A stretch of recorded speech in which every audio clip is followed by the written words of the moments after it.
We are back now at 8:09 with the remarkable story of a little girl, her battle with cancer, and the gift that she left behind for her family and all of us as well. Here's NBC's John Yang. Elena Desserich was about to turn 6 when she was diagnosed with pediatric brain cancer. They were told us at the very beginning of it that she had 135 days to live. She turned to drawing, and one of her pictures was displayed at the Cincinnati Art Museum, a dream come true. As the tumor progressed, it robbed Elena of her ability to speak. But this 6-year-old would not be silenced. She expressed herself to her parents in notes. So that was her outlet in the end when she couldn't communicate with us, where she would write down stuff. 255 days after being diagnosed, Elena died. But not even that could silence her. Days after her death, her parents found another note stuffed in between books in a bookcase. At first you look at it and you go, oh, that's very nice. And we never really thought there was anything more to it. And they kept finding more of them. We were finding them in our briefcases. We were finding them in our books. We were finding them in our dresser drawers. We started finding them in Christmas ornament bags. The messages were simple, sometimes just a page full of hearts. They were addressed to her parents, her grandparents, even her great-aunt's dog, and especially to her little sister, Gracie. Her note was a little simpler. It'd say, Gracie, go, go. They were written on notebook paper, on Post-it notes, and on paper hearts Elena had asked her mother to cut out. It was at that point we knew that there was some more meaning to it. It wasn't just, a random collection of notes. That she was actually, hiding these notes for us. That was just her way of letting us know that everything would be okay.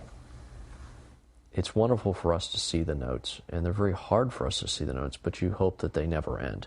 And we hope that years and years down the road that we're still finding these notes. It's been more than 2 years since Elena died, and nearly a year since her parents had found one of her notes. Until this week. Just sorting through like old coloring books, and there it was, and in the notebook there. So you hope that it never ends. Notes and drawings that continue to express a very special little girl's love and affection long after she's gone. For today, John Yang, NBC News, Chicago. Keith and Brooke Desserich have written a book honoring Elena's memory that is filled with her artwork. It's called Notes Left Behind, 135 Days with Elena. The Desserichs are at home with Elena's little sister, Gracie. Good morning to everyone. Good morning. Keith, good morning. Keith, Elena, truly a remarkable little girl to do what she did, to write those notes and leave them behind. As you pointed out, maybe as a message to you guys that things are going to be okay. Can you describe her to me? Elena was frankly a very wise soul. She was old, for her years. She really taught us a lot. She was always really the teacher to us. You'd go in her room and you'd find her books were lined up by color and also by size. She loved reading. She loved artwork. She frankly, was a teacher not only to us, but hopefully to many more beyond that. And Brooke, as you began to find those notes, each time you would discover a new one, what was the feeling like? Oh, it just felt like a little hug from her. Like she was telling us that she was looking over us, even though she wasn't with us.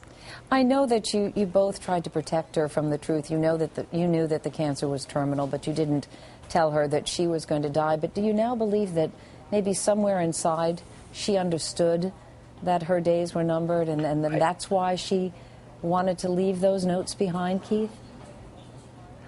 I mean, I think obviously that thought does occur to us. We want to believe, frankly, that she didn't know. There's a part of you that wants to know that was never a reality to Elena.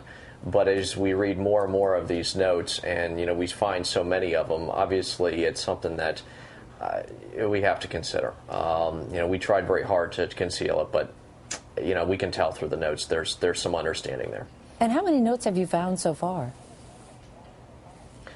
Literally we have 3 big boxes full of them that we've kept around. We haven't really counted them, but sometimes we find them in notebooks, sometimes we find them on loose leaf papers. It's just kind of a scattering of it, but frankly, more than we can really fit in 1-2 containers.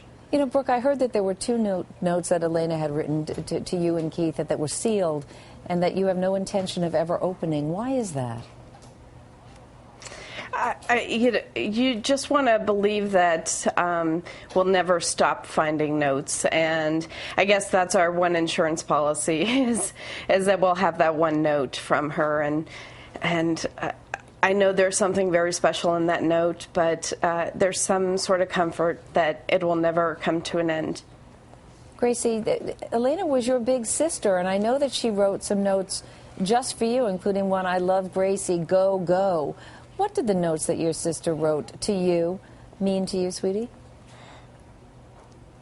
Well, she wrote a note for all of us that said, "I love you, Mom, Dad, and Gracie." How do you remember your big sister? What do you remember most about her?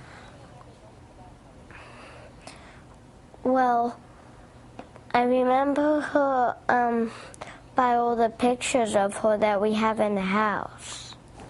Yeah, and your dad kept this journal also. Oh, go ahead, Keith. Oh, and obviously that's the whole reason for keeping the journal. We wanted to try to pass on the memories of her sister to Gracie. You know, we wrote the journal with the entire idea of it just being for Gracie. Obviously, at this point, it's become so much more. You know, frankly, whether or not we were deciding to share it in the very beginning, and now Gracie has a journal that's 600 pages. Obviously, there's only 200 some odd pages that we're printing. But the idea is we're trying to pass on not only, obviously it's not a story about cancer, we're trying to also pass on a story about love, about compassion, about really capturing the minutes of life rather than necessarily the milestones. We talk about Gracie and Elena and how they would come up to us in the morning and they would give us cereal kisses in the morning as they would fill their cheeks with various types of sugary and chocolate cereals, and they kiss us, and we had to run around with it the entire day. And really capture the essence of what her sister was all about. And that's really what the book is all about, because we knew that there was going to be some memories that frankly she wouldn't remember. Yeah, Keith and Brooke, it is a message, and Gracie, a message of love that we all can appreciate. Thank you so much for joining us this morning. Thank you for helping us feature this, and obviously also the charity. The book does benefit The Cure Starts Now, and that's really the biggest reason for us to do this, so I really appreciate it. Not at all. And to read an excerpt from Notes Left Behind or find out more about that charity, The Cure Starts Now, head to our website, todayshow.com.